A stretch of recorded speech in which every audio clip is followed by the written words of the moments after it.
Hello दोस्तों, आज का वीडियो मैं काफ़ी लंबे समय के बाद रिकॉर्ड कर रहा हूँ।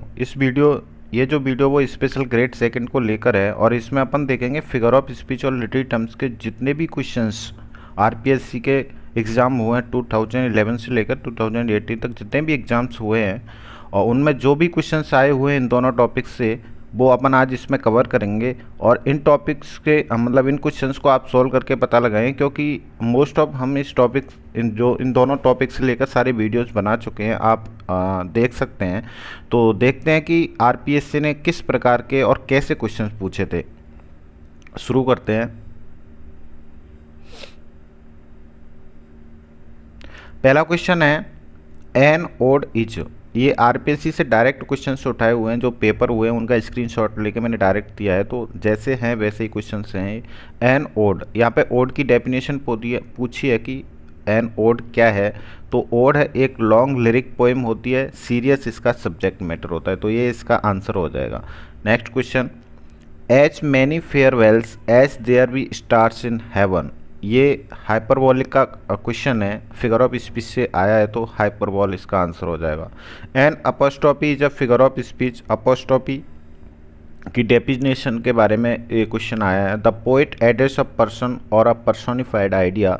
अ man is personified and made famous. A woman is given N unusual image. A soul. ये तीनों ऑप्शन एलिमिनेट हो जाएंगे, पहला ऑप्शन करेक्ट हो जाएगा। नेक्स्ट, मेटाफर क्या है? इम्प्लाइड कंपेरिजन है, implied earthly story with heavenly meaning, implied statement और इम्प्लाइड आर्गूमेंट। ये क्या है? कंपेरिजन है, ये आपको पता है, सिमिली और मेटाफर। लेकिन जो मेटाफर होता है वो इम्प्लाइड होता है, इम्प्लिसिट होता है, और जो सिमिली है वो एक्सप्लिसिट होता है, मतलब वो अपन को कंपैरिजन दिखाई देता है, लेकिन मेटाफर के अंतर्गत हमें आउटवर्डली दिखाई नहीं देता। Child is the father of man, ये पैराडॉक्स का एग्जाम्पल है, ये आपको ध्यान रखना है। Which particular literary term is generally not associated with drama, यानी इनमें से ऐसी कौन सी टर्म है जो ड्रामा से रिलेटेड नहीं है? सोलिलकी है, plot, poetic stream of consciousness, novel से रिलेटेड है, तो यही आंसर हो जाएगा। विच of the following is not a characteristic feature of pastoral elegy. Pastoral elegy की कौन सी विशेषता नहीं है, ये आपको पहचाननी है। The soul of the dead shepherd realise at the end and that death in this world is the entry to a higher life. The mourner charges with negligence of the nymph or other guardians of the dead shepherd. There is a procession of appropriate mourners. The speaker begins by invoking। इसका जो answer है वो fourth option हो जाएगा। Octave और sestet किसके main parts हैं? तो ये आपको पता होगा, पेट्रार्कन सोनेट, जिसको मिल्टोनिक सोनेट भी कहा जाता है, इसके ये पार्ट हैं ऑक्टेव और सेस्टेट। ओनोमेटोपोई, ये फिगर ऑफ स्पीच है, इसकी डेफिनेशन के बारे में पूछा है, तो ये जो लास्ट वाला ऑप्शन है, a figure of speech in which the formation of words is such whose sound is imitative of the action designated, ये इसका आंसर हो जाएगा। Soliloquy is defined as, soliloquy की परिभाषा मतलब कैसे इसको डिफाइन किया जा सकता है? An act of speaking with one person, an act of speaking alone or to oneself, an act of speaking with audience, an act of speaking to the heroine on the stage. ये इसमें second option है वो correct हो जाएगा। Next देखते हैं, जो Robert browning की पोएम है माई लास्ट डचेस, किसका एग्जाम्पल मानी जाती है? तो ये ड्रामेटिक मोनोलॉग का सबसे फाइन एग्जाम्पल मानी जाती है। इसमें लिटरेरी डिवाइस अपन को पहचानना है। A story with mystery and terror usually built around a gloomy super natural surroundings is a, मतलब सुपर नेचुरल एलिमेंट्स का ज़्यादा यूज की जाती है, तो ऐसी स्टोरी को क्या बोलते हैं? ये गॉथिक टेल कहलाती है, गॉथिक डरावनी कहानियाँ। इसमें भी लिटरेरी डिवाइस अपन को पहचाना है। Season of mist and mellow, fruitfulness, close bosom friends of the maturing sun, तो ये किसका उदाहरण हो सकता है?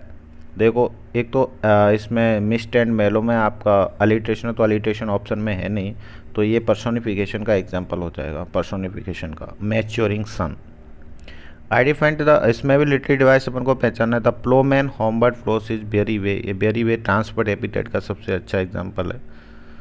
आइडेंटिफाई द लिटरेरी डिवाइस, इसमें भी अपन को लिटरेरी डिवाइस पहचान। Roll on thou deep and the blue ocean roll. roll on thou deep and dark blue ocean roll. hyperbole metaphor apostrophe simply, तो इसमें हाइपरबोल का एग्जांपल है। इसमें भी लिटरेरी डिवाइस अपन को पहचाना है। Their best riches ignorance of wealth, oxymoron का एग्जांपल है ये। ओनोमेटोपिया, ये भी एक डेफिनेशन आई है इसकी। a figure of speech in which sound is melodious, a figure of speech where the play is a play of words, a figure of speech where such words are used whose sound imitates the action। ये third option इसका right answer हो जाएगा। Next देखते हैं hyperbole. Hyperbole की इसमें definition पूछिए तो इसमें क्या होता है, ये एग्जाजरेशन होता है। देखो एग्जाजरेशन जिसमें दे रखा होगा वही इसका आंसर होगा। A figure of speech, second option को देखते हैं। A figure of speech in which statements are exaggerated और एक्स्ट्रा विजन, तो यही इसका आंसर हो जाएगा और किसी में अपन को एग्जाजरेट वर्ड दिख नहीं रहा। नेक्स्ट देखते हैं which of the given features is not attributable to lyric poetry. Lyric poetry से जिसका अपन नहीं जोड़ सकते वो इसमें से क्या है। It is an expression of the poet's personal feelings and subjective, subjective होती है, हाँ होती है। It is spontaneous, so sincere and effortless. It is bombastic in language. It has music and melody, तो ये तीसरा ऑप्शन है, ये इसमें से राइट आंसर हो जाएगा। और लेकिन ये लिरिकल पोइट्री का फीचर नहीं है क्योंकि जो इसकी लैंग्वेज है ना वो सिंपल होती है, ज़्यादा बॉम्बेस्टिक नहीं होती।